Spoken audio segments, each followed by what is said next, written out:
Good morning. Welcome to our meditation time. I'm Shelley Frederick, one of your prayer chaplains. So I invite you right now to settle in, to take deeper, slower breaths.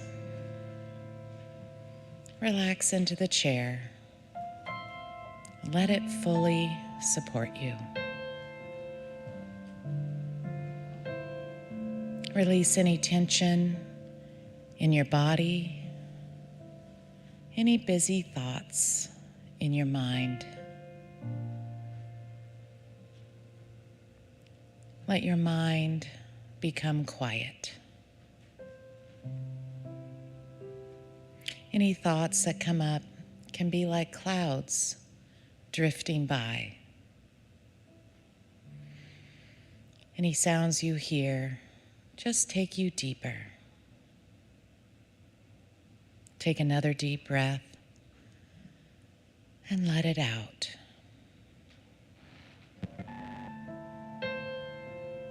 This is the time of year that we think of new beginnings, of starting fresh, of planting seeds for our intentions for this coming year. So perhaps you can think of a time in your life when you had a new beginning. Perhaps a new job, a relationship, a pet, a project, a new friend. Sometimes we sought out those new beginnings, and sometimes they came unexpectedly to us.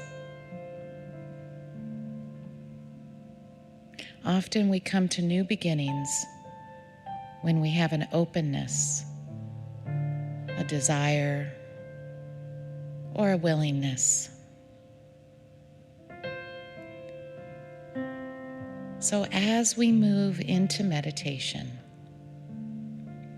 open your mind and your heart to what new beginning or renewal speaks to you from God and from your soul today. What wants to begin in your life or to grow or be created? Open to the spaciousness within and to your own guidance now as we rest in the silence.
Slowly come back to the room.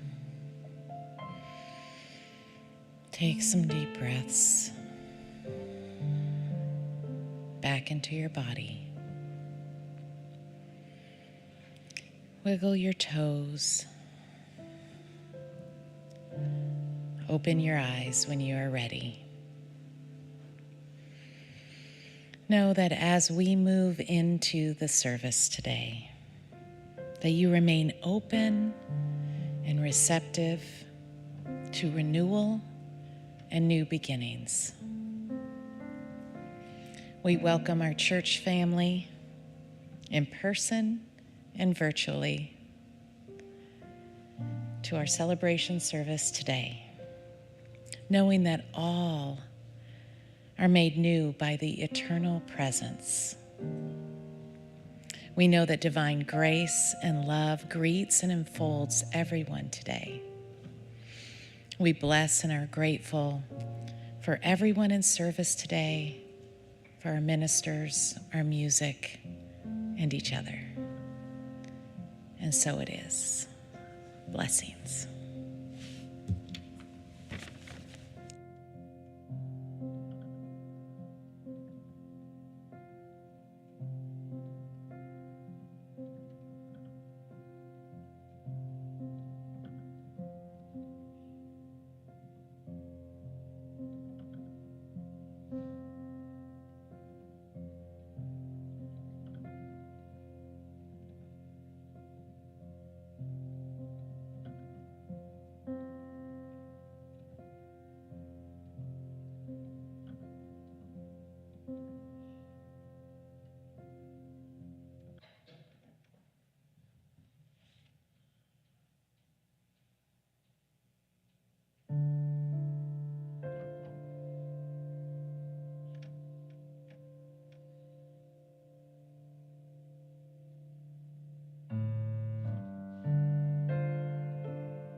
Spend my whole life searching for a shelter for my soul, an understanding of the greater plan.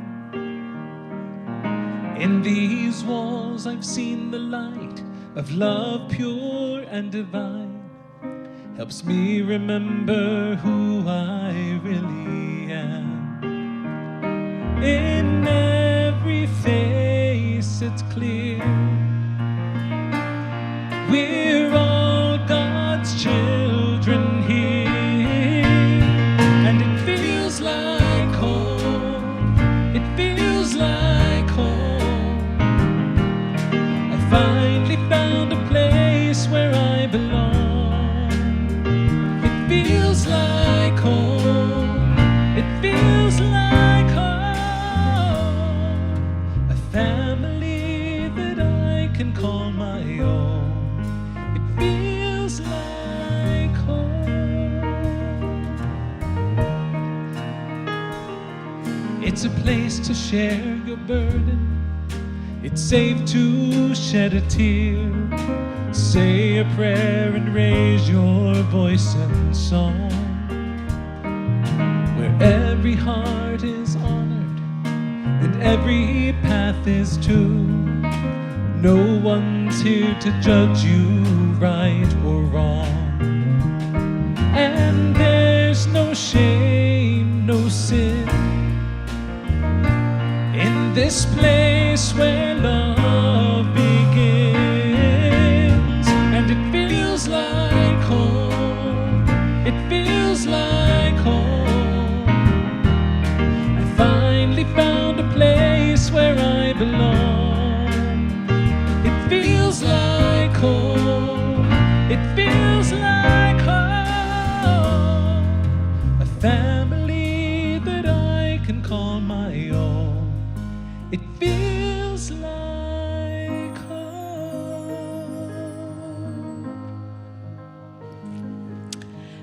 As we come together this morning, let us join our hearts together in prayer. If you'd like to close your eyes and center yourself, please do. Take a cleansing breath and breathe in the good, and exhale. As we listen to the quiet stillness that surrounds us in this church, let your mind and body relax into the blessed serenity of oneness with God. Experience the calm peace that is within you, savoring the time with gratitude and joy. Let all your worries fall away and let go. Let God. God gives you strength and comfort. Know that all your prayers are answered and that you are never alone. God's infinite goodness surrounds me and I am abundantly blessed. And so it is. Feels like home. It feels like home. I finally found a place where I belong. It feels like home. It feels like home. A family that I can call my own. It feels like home. It feels like home. I finally found a place where I belong. It feels like home. It feels like home. A family that I can call my own. It feels like home. Good morning, Unity in Lynnwood. It's so great to be back with you. We brought some warmth back with us too, I think. So if you will stand and greet one another and maybe learn a few names while you're at it.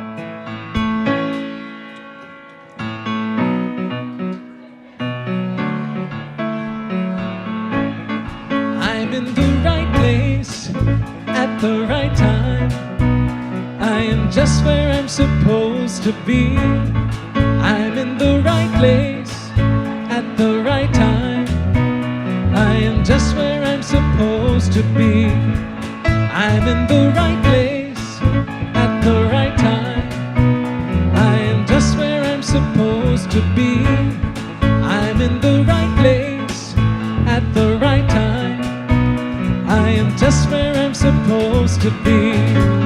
Oh, my soul is welcome here. Oh, my soul is welcome here. I am getting the message loud and clear. My soul is welcome here. I'm in the right place at the right time. I am just where I'm supposed to be. I'm in the right place at the right time. I am just where I'm supposed to be.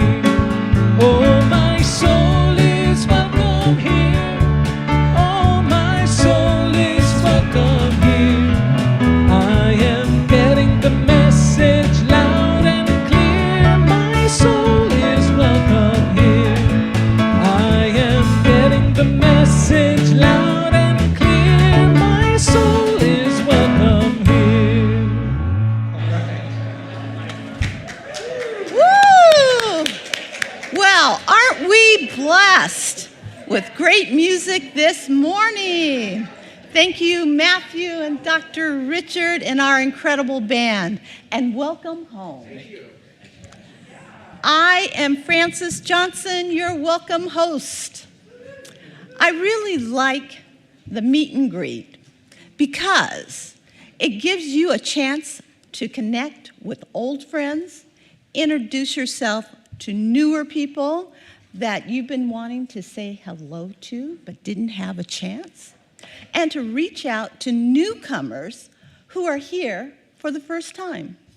I love seeing the sparkle in your eyes as you greet one another, and that special touch when you embrace, and the warmth that flows between you. Welcome everyone to the sanctuary. Hello to our virtual family. It's wonderful to have you joining in. You may be in Edmonds, New Jersey, the Midwest, Europe, or Africa. It's great to have you here and enjoy the service. We feel your presence. Unity in Lynnwood is inclusive, empathetic, and accepting of everyone. Our community is friendly and very welcoming. I know this to be true. We welcome all sexual orientations, we are diverse, and all religions are welcome. I want you to know you are special, warm, and kind. Can you tell I love coming to Unity in Lynnwood and being with you? Happy Sunday.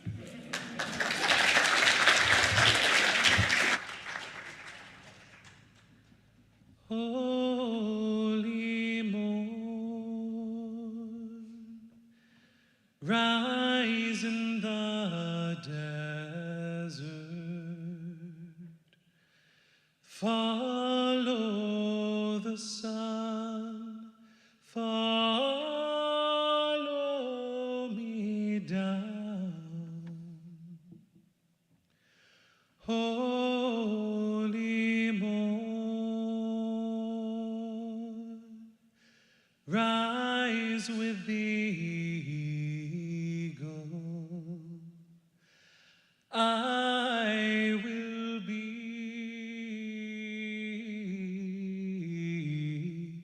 free. Holy morn, rise in the desert, follow the sun, follow me down. Holy morn,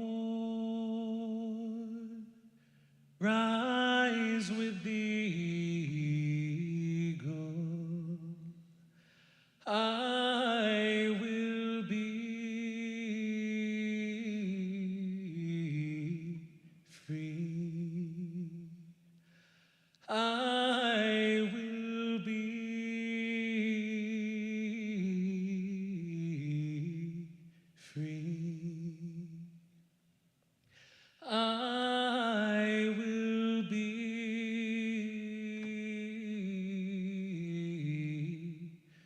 free.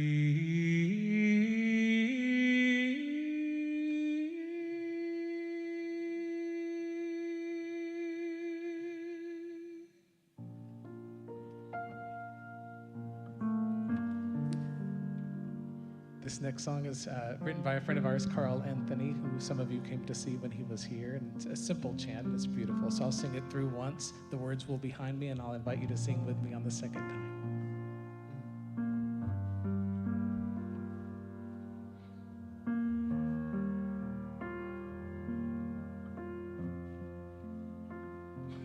God is, I am, right here, right now, right here, right now. God is, I am. Here we go. God is, I am, right here, right now, right here, right now. God is, I am. You can echo if you want. God is, I am, right here, right now, right here, right now. God is, I am. You sound great. God is, I am, right here, right now, right here, right now. God is, I am. Say it again. God is, I am, right here, right now, right here, right now. God is, I am. Let's do it one more time. God is, I am, right here, right now, right here, right now. God is, all together, I am. Ooh, I got God bumps, is what they call it. So Reverend Mary Omwick, which many of you know, introduced us to this song. It's one of her favorites, and we even sang it at her memorial service. So it's a sweet one, and the message is still prevalent. Written in the 80s, and it could have been written today. So.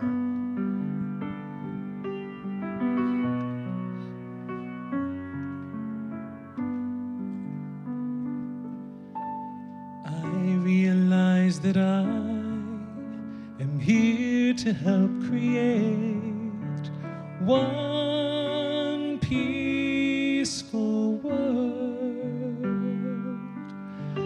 I realize that I am here to help create one peaceful world. One peaceful world. There is a voice within our hearts, asking each of us to see, and you and I can make a choice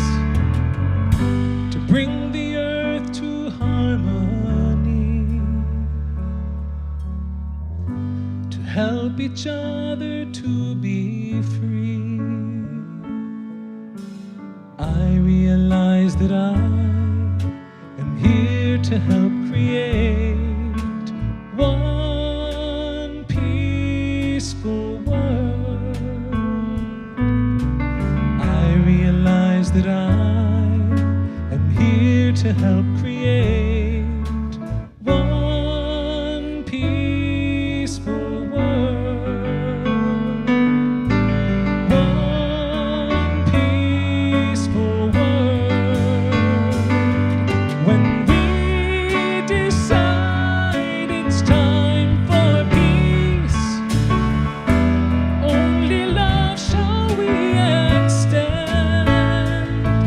The courage lives in everyone to bring the garden back again. And life will guide us like a friend. We only harvest what we sow. And every seed of love will grow. I realize that I am here to help create one peaceful world. One peaceful world.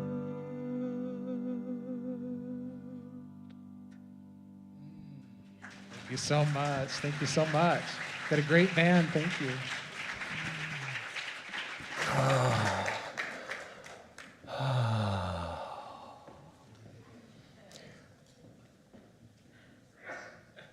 I missed you.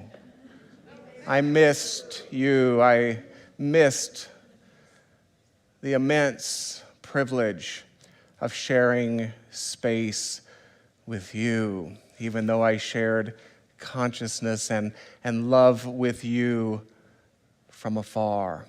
If you're a member of our virtual sanctuary this morning, we invite you to begin our time together by inserting your name, identifying your geography. It's starting already. Marlene from Arlington, Texas. Nancy Parle, Judy McNall, Lori, Karen, Pascaline from Nairobi. My goodness gracious, how honored we are to be in your noble company, that the members of our physical sanctuary might join me in extending welcome to the members of our virtual sanctuary. Would you turn to this mechanism, behind which you will perhaps find the generous countenance of our beloved Fran? You may wave now. Good morning, Fran, and repeat after me. Dear souls, we see you today. We stand for you today. We stand with you today. We believe in the noble possibility of you today. We believe in the noble possibility of you today. Welcome you. Oh my goodness. Next Sunday, locals are invited to what we call our newcomers potluck. Those who have been with us for a while bring items to share. We welcome newcomers in Friendship Hall. All are warmly welcome. There's no formal agenda attached to that day other than the sacred ritual of delicious food. Also, we are in the midst of a program called Super Bowl of Caring. You are invited to bring canned goods, shelf-stable items on Sunday morning, or contact us during the week and make arrangements to deliver. We have been challenged by two other Unity ministries. Both happen to be in Texas. And on Super Bowl Sunday, that is February 14th, if I'm not mistaken, and I can quite guarantee you I am not mistaken, we will all weigh our respective intake and celebrate the true winners, and that is the noble souls who use our respective local food banks. I'd like to introduce a program to you today. It's called Homecoming Weekend. It's scheduled for October 7th. October, why is he talking about October? October 17 to October 21. We have dedicated this weekend to welcoming our international audience of attendees and members to campus. Those of us who are local are also welcome to participate in this weekend, which will begin with a Thursday night luxurious dinner, a keynote address from me. We will do local Seattle tours on Friday. Saturday will be dedicated to a lovely breakfast, an all-day workshop by the Reverend Linda Martella Whitsett. She will be on site. Sunday morning will be dedicated to the Sunday service. Our travelers will have the experience of the annual financials meeting, followed by a concert by me and Matthew. Monday morning, a prayer breakfast before departure. You will hear much of this model in upcoming weeks as we begin to seek ground transportation experts, those who might be willing to provide homestays and beyond. And even in the first few days of this venture, it has immediately become an international gathering of souls. That is all I will say about that today. Please reserve an important calendar date.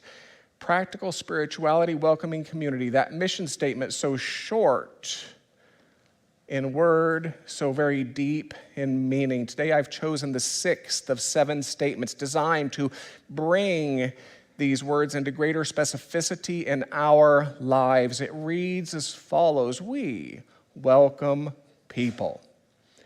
We welcome people from all geographies, all spiritual traditions, and from no spiritual tradition whatsoever, into every activity of our community. Take our invocation in the manner best suited to you today. You're welcome to read with me, whether silently or robustly, as follows: though imaged and named variously, there is a singular and eternal ground of being from which all life emanates and into which all life retreats. We choose to call this ground of being God. By extension, we come to understand that we are spiritual in nature, human in expression, and limitless in potential. We gather today to remember such truths, to celebrate our unity, and to honor all life. Have I mentioned that I missed you? I missed you. I delight in returning to the nobility of you. I've been on vacation, and during that vacation, I read books. I read books such as Sapien, A Brief History of Humankind.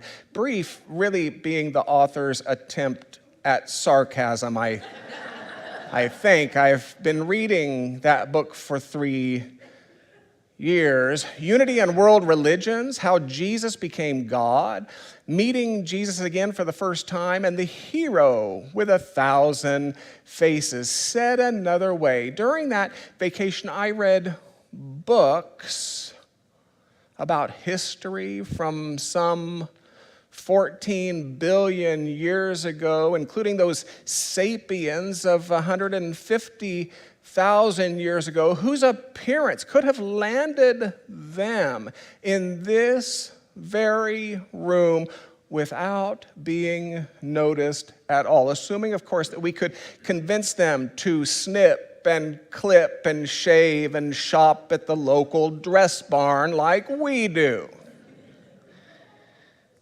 Books highlighting the rise of religious thought with that cognitive revolution of some 70,000 years ago. Books about the ways of mythology, which are so often used to express and explore such epic matters. And while there are those in my immediate world who would challenge this as being vacation appropriate activity, I have to tell you, I find it terribly exciting. I find it terribly exciting because it's so important for us as sensible, modern thinkers to be granted permission, to be granted encouragement, really, to finally, at long last, relax into the suggestion that there is absolutely no conflict between scientific knowledge, religious thought, and mythological language. To be scientifically minded doesn't make you unholy, and to be spiritually minded doesn't make you naive. If you have arrived at unity in Lynnwood, and most of you have, if you have arrived at unity in Lynnwood on this, the last Sunday of January, maybe you are ready to accept this permission or to accept this encouragement to jettison the idea that you have to choose for the possibility that you are ready to integrate. And that is how I spent my winter vacation. Now, in my absence, the Reverend Jennifer Lovejoy gave me something useful. Perhaps you feel the same way. She suggested that forgiveness happens when we face the thing, whatever the thing happens to be, honestly and fully, until we wake up to discover that the thing is done with us. My words, not hers. And that mirrors my lived experience, to face the thing honestly and fully, to feel the feelings. That's a particularly tough one for me, until I wake up one day to find that the thing is really quite finished with me. That's how it works in my lived experience. Or as our mutual friend is so fond of saying, Rabbi Ted Falcon, the way out is the way through. I'm going to give you a minute just to write that down.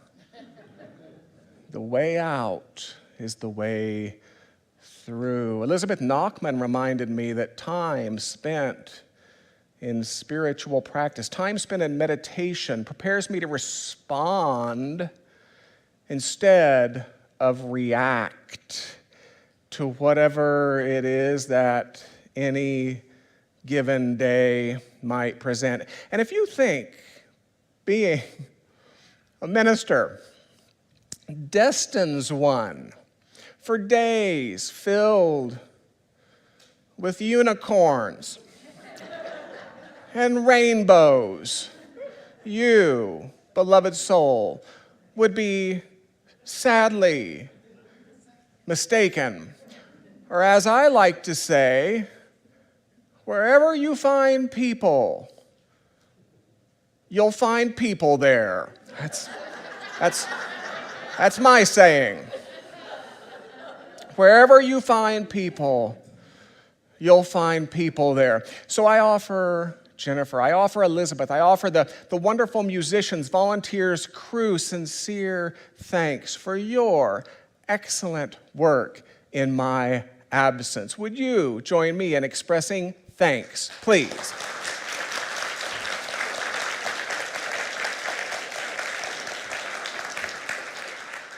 homecoming weekend. You know, it could extend to those traveling even from Missoula, Montana. Would you welcome special friends from Unity of Missoula this morning, please?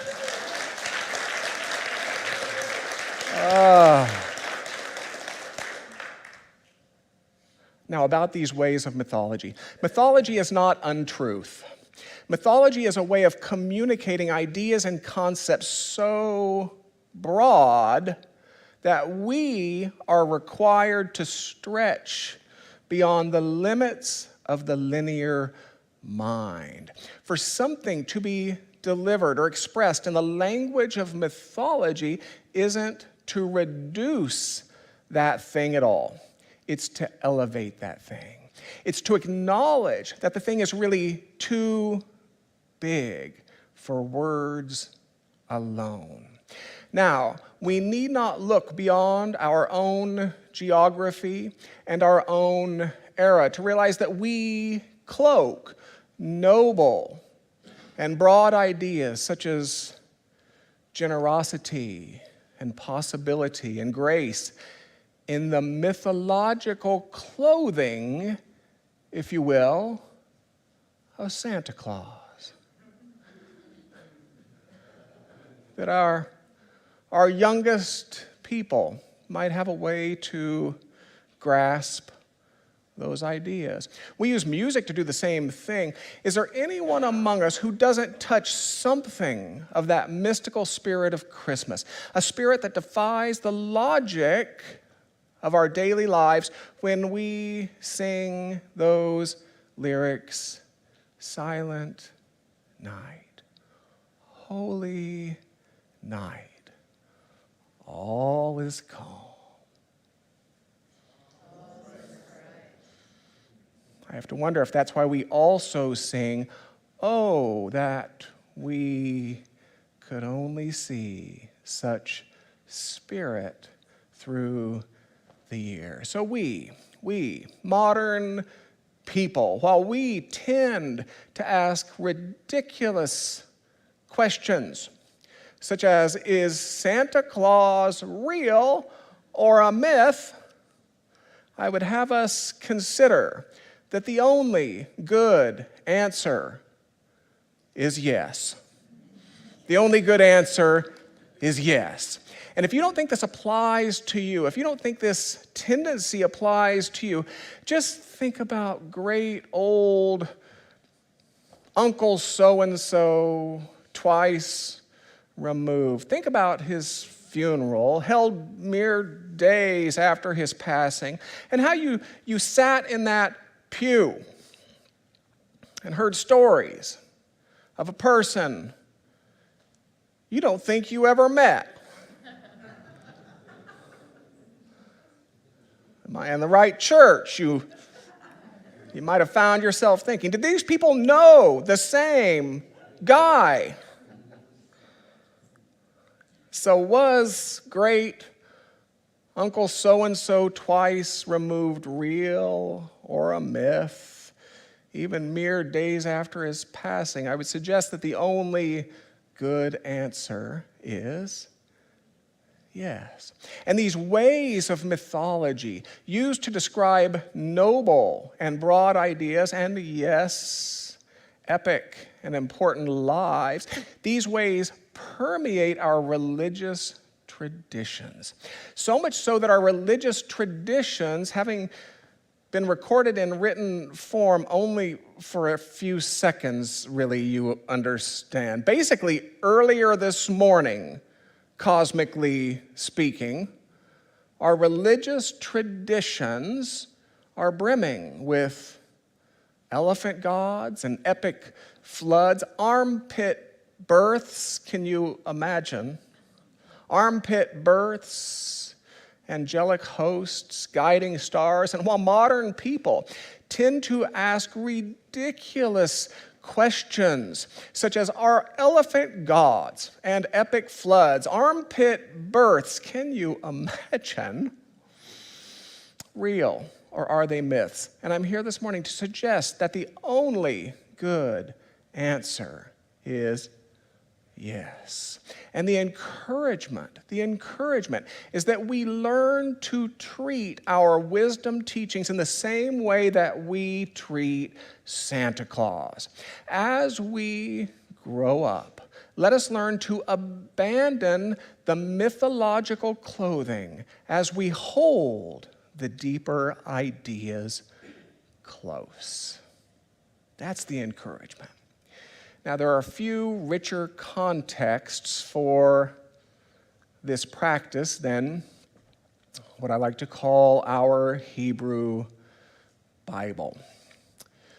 And in the central narrative of our Jewish siblings, it's the narrative of that plight from Egypt to Canaan, from enslavement to freedom, through the parting of the sea, through the arrival at Mount Sinai, through Moses' climb to realize what we call today those 10 commandments. I think there is a better title for those, but that's a different conversation for a different Sunday. Those 10 commandments, you're thinking of Charlton Heston here, and through his return to find the Israelites worshiping a golden calf.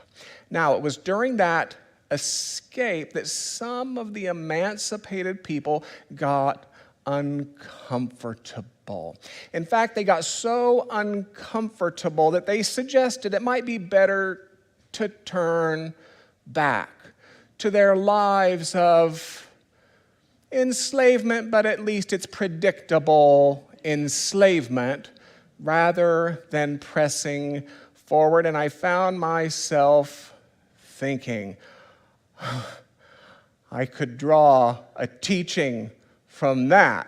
I don't imagine there are many people within the sound of my voice today who can't relate to starting a journey, getting uncomfortable, and thinking about turning back for mediocrity, but at least it's predictable mediocrity, rather than pressing forward. I could draw a teaching from that, but it is the golden calf itself that I've chosen to chat about for a few weeks.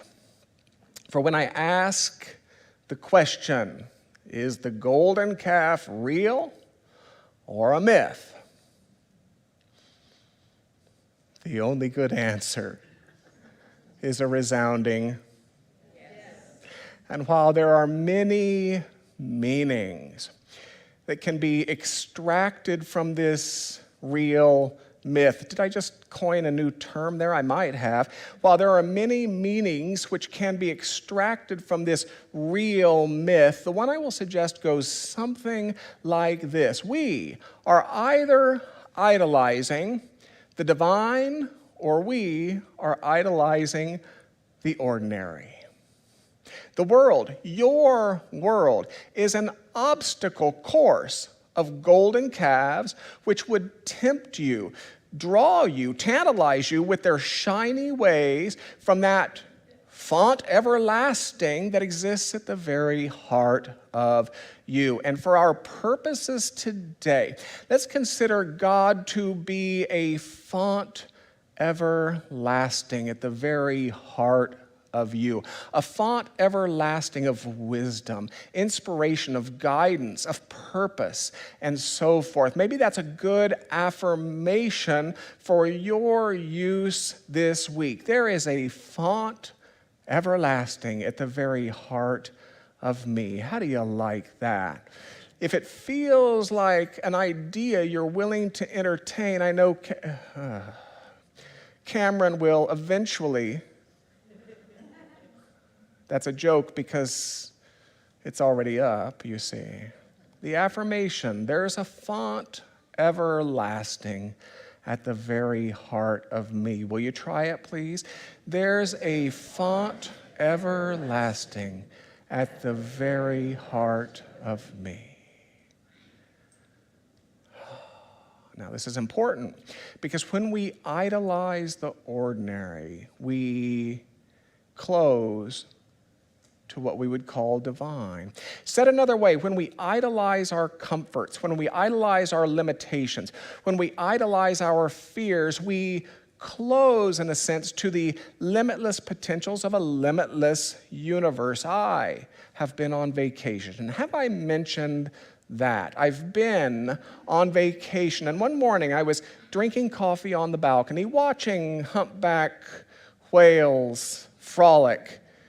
And I was thinking of you. I was thinking of you because I had to train my eyes to see the whales.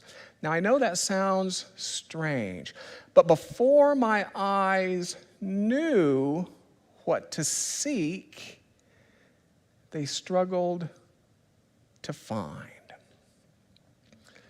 And I wonder if that's not the way of consciousness. The whales were present all along, but it was only when my eyes, shall we say, opened to them that I finally became able to see them.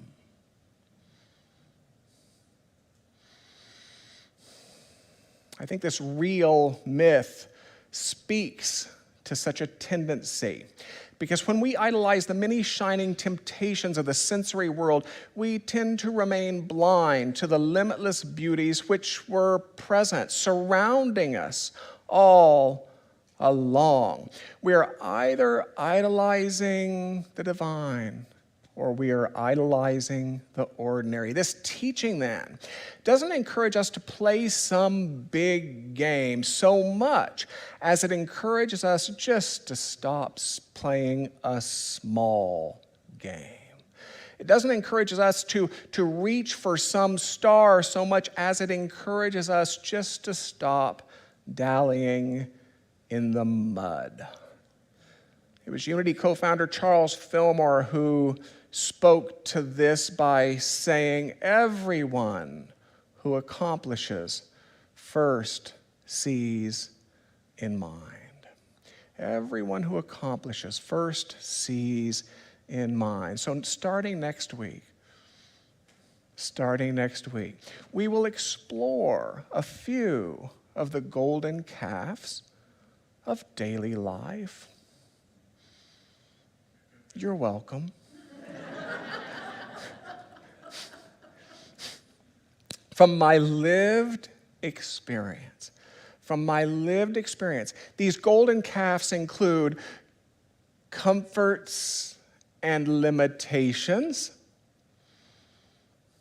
All too often, we are like the emancipated Israelites who would idolize a predictable mediocrity over a vulnerable, daring possibility. These golden calves include habits and assumptions.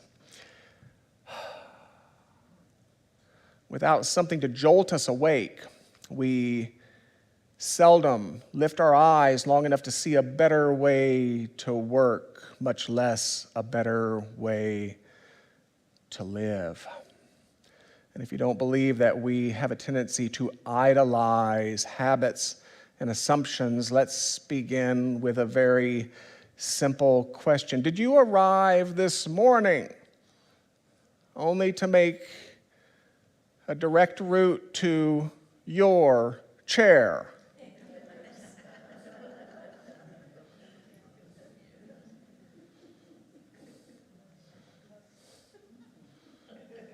And then there's the shiniest golden calf of all. Oh, the shiniest golden calf of all. See if you can relate to this one. From my lived experience, I can promise you that there is a bovine bully sitting in the cosmic courtyard shared by religious organizations of all sorts. And this bovine bully wears a giant name tag that reads, "The way it's always been done."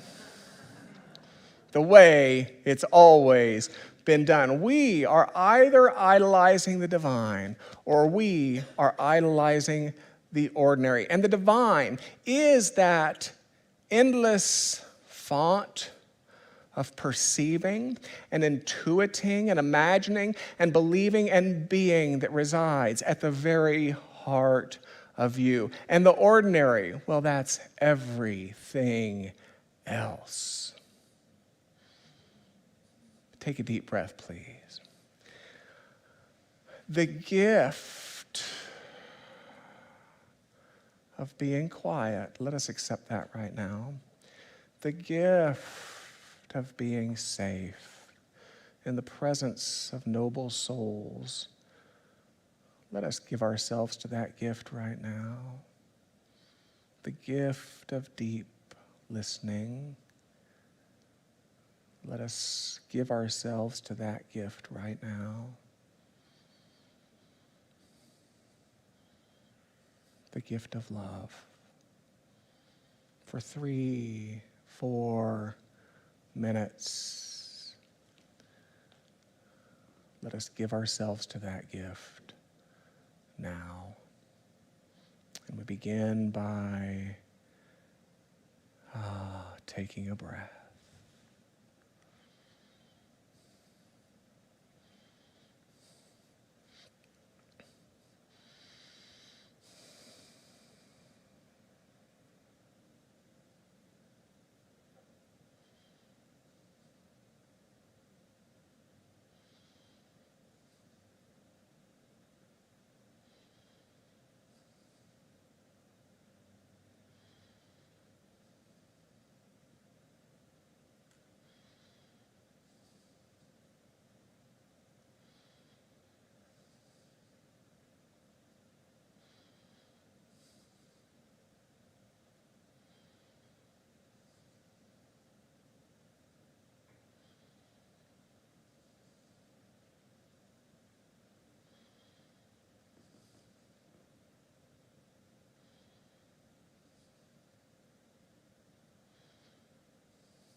There is a font everlasting at the very heart of me.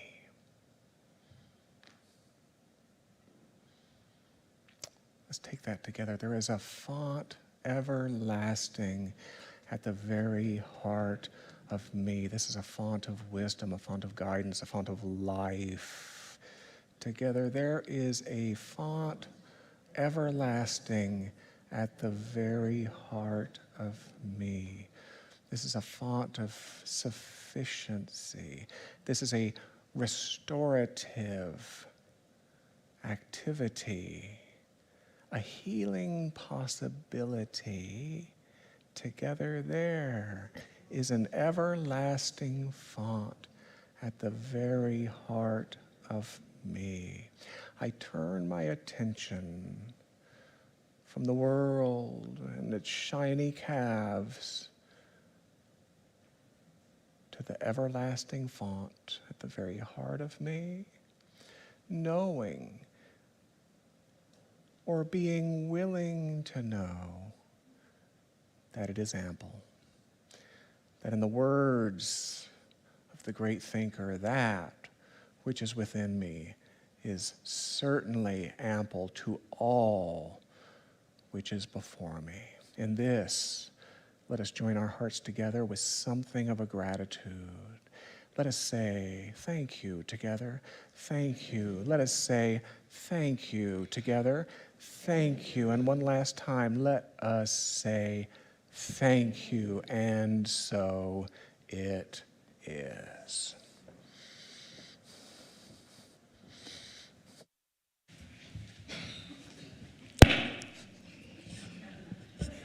Yikes. Thank you, Dr. Richard.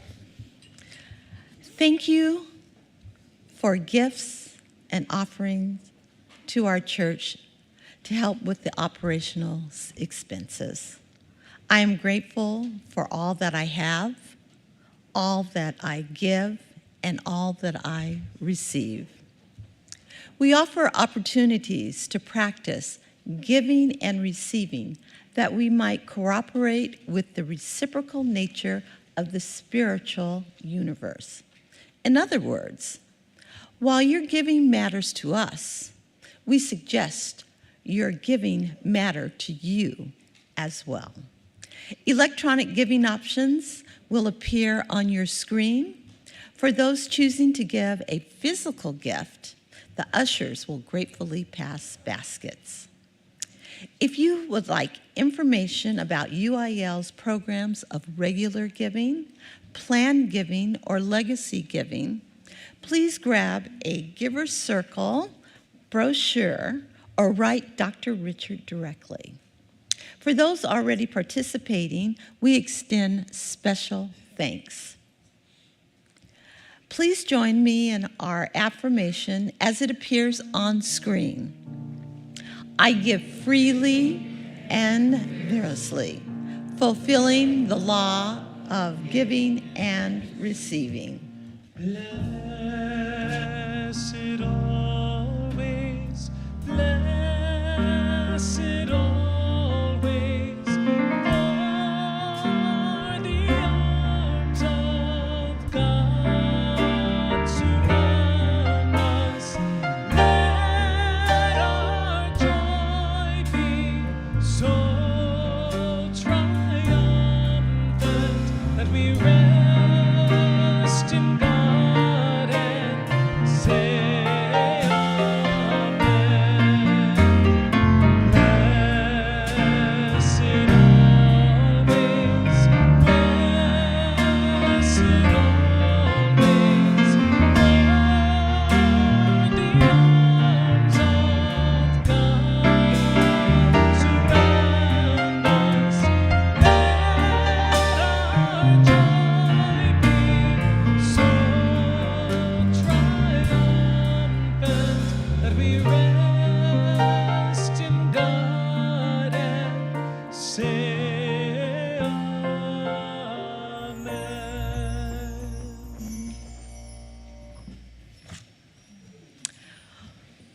Welcome, all newcomers. Do we have everyone that is here today for the first time? Please raise your hand, and we would love to clap for you. Oh, thank you. Oh, 2 people. Fantastic. Thank you for being here today. We'd like to give you a special version of the Daily Word. It is filled with positive, uplifting messages and affirmation, and it's a great way to start your day. And I started rereading this again, and it is fabulous. And Marion will give you a copy of the Daily Word after service today at the Soul Things Books and Gift Store. You are invited also to come to the Welcome and Information Station in the back of the sanctuary. And there are many booklets and community information that I can share with you. I look forward to seeing you. Also, take a look at the informational cards that are in the seat backs in front of you. Has lots of great information. And after service today, you are invited to the Friendship Hall for some snacks and to catch up with old friends, meet new people, and we'll be glad to see you there. Invitations. Please welcome Director of Prayer Ministries, Dana Consuelo, to the platform.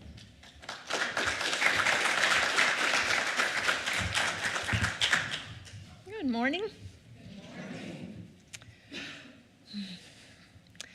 I am so pleased to announce now that every fourth Sunday is now dedicated as Prayer Sunday to highlight our many prayer opportunities here at UIL. We have a team of 9 trained and quite beautiful prayer chaplains who are happy to pray after services with you, not only to support you in navigating life's difficult moments, but also to help you practice affirming the very best versions of you. Now, you might be wondering, what can I ask a chaplain to pray for? Well, you can ask for anything that matters to you. Prayer is not just for times of need, desperation, grief, health, or prosperity. It can be for forgiveness, a gratitude, to celebrate joys in your life, for lessons learned, blessings, and so on. Prayer is a deep communication, an affirming of your connection between your human self and the presence of the power of God within you. So, whether you find yourself today in the valley or on the mountaintop, please allow one of our chaplains to pray with you here in the sanctuary after church, or you can contact us via the website or by phone. Today, we will also be available for you in the family room after service for individual divine wholeness. You may be wondering, what is individual divine wholeness? Well, this is a personal experience where a chaplain will hold you in silence in the energy of wholeness. Chaplains do not need to know what your request is. When you come into the family room after service, we will greet you, have you sit in a chair while we stand behind you. We'll ask you if it's okay to place our hands on your shoulders, and then we will quietly connect with the presence of God and bless and hold you in your holiness and wholeness. You might think of it as an energy connection and bonding time with the inner presence of God. Next, I want to let you know that beginning Tuesday, March 12th, yours truly will be teaching the annual Unity Prayer Class. This 5-week study is open to anyone wanting to explore what affirmative prayer is, how to develop a prayer practice for themselves, and learn how to pray with others. This study is also a prerequisite for joining the chaplain team. So if you're curious to know more about the class or joining our team, please find me after church. I'd be happy to talk with you. And finally, I want to honor Callee and her team of women in our prayer shawl ministry, who so lovingly create these shawls that are given to new chaplains. We get the purple ones. To high school graduates, and to anyone requesting a shawl for someone perhaps who's in hospice or nursing homes or hospital. Aren't they beautiful? So if you're currently on this team or have served in the past as a creator, would you please just wave a hand or stand up and receive our thanks? I believe I see Kim and Fran and Callie's up there. And if you're curious about being a creator of shawls, just check in with Callee or with me. Thank you. Thank you.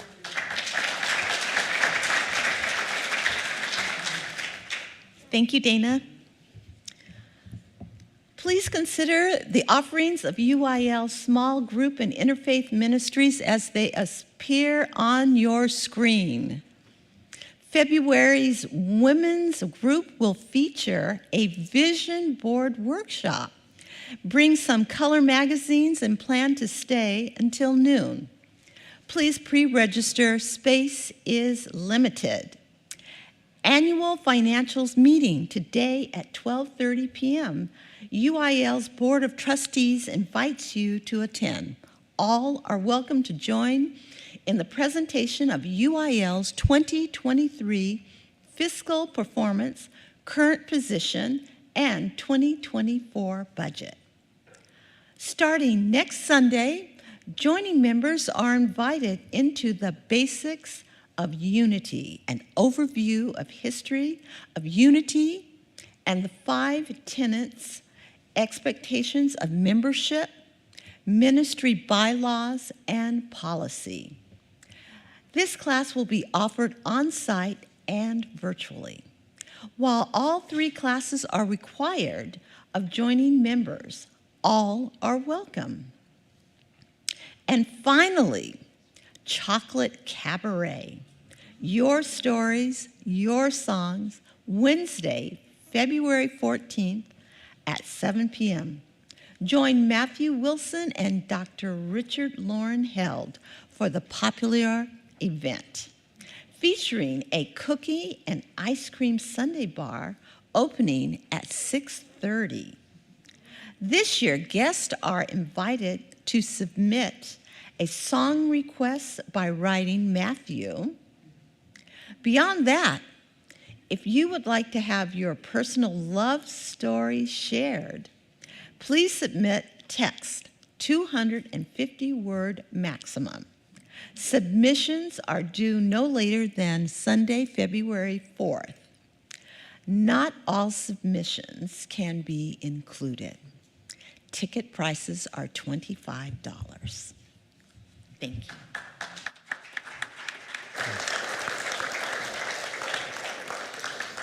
Thank you, Francis J. I love doing this with you.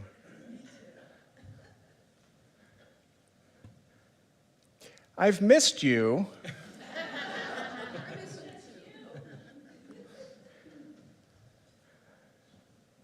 Every 4th Sunday, you're welcome to join Glenn for the now monthly men's group. Every 1st Sunday, join Tori. What did I say? Saturday. What did I say? Sunday. Well, that's what I meant. Every 1st Saturday, join Tori. Tori, will you identify yourself for any who might have questions about the Vision Board Workshop, please? Thank you so much. Next Sunday, newcomer potluck. I would love to see your banana pudding. Please, and thank you. Take a deep breath. Let us close with that same discipline with which we began. We call it prayer. It really doesn't matter what you call it. It doesn't matter what you call it. In fact, different traditions label it differently, and it is not a beseeching of something without. It is the remembering or the awakening to something noble that's within. That's the heart of prayer. Though we might cloak it in the garb of something without. So we turn within and we consider the audacious suggestion yet again, that the God of my understanding is present. That the God of my understanding is at hand.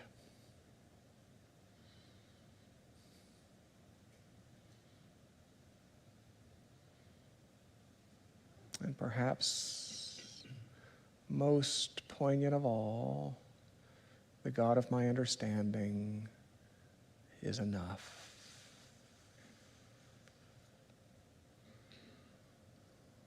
How good is that? And we close this time of remembering, as we always do, with sung words of blessing, with sung words of farewell. May the long time sun shine upon you. All love surround you, and the pure light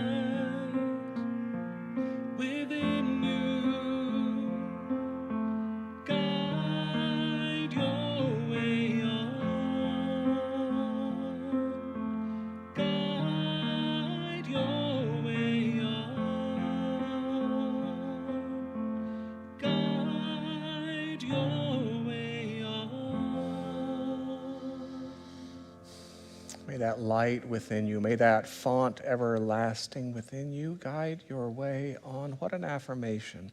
What an image to carry forth. If you would like to pray with a chaplain in this space or in the family room, which is located at the tip of my finger, please see Dana, or please find a chaplain near you. May I ask those chaplains in service simply to self-identify with a hand, please? Wonderful. Unity in Lynnwood, I issue you a challenge today. Allow your eyes to cast upon someone whose name you do not know and approach them and have the courage to enter into the spiritual practice that goes like this, and perhaps you'd be willing to repeat it after me. Hello. Hello. My name is. What is yours? You, Unity in Lynnwood, are a blessing. I look forward to seeing you next week. Thanks for being here today.